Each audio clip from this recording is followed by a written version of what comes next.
Nepenthes megastoma, tama ba kaya ang pronunciation ko guys? Ito yung bagong species ng picture plant na nakita doon sa Palawan. Pero ako naman guys, nakita po ito sa tuktok ng Mount Masarada sa Bicol guys.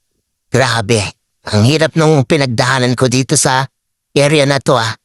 Talagang kakaiba itong bundok na ito guys. At dun sa tuktok nakita ko pa itong picture plant na yan guys. Ewan ko kung yan yung klase guys. Pero sa Palawan yon yung sinasabing bagong species. Ito ay sa Mount Masarada sa Ligao Albay guys. I-try nyo rin akitin ang Mount Masarada guys sa malapit sa tuktok ay meron ito guys. Ito yung aking nadahanan noon no. Huli namin inakyat last week yung bundok na ito.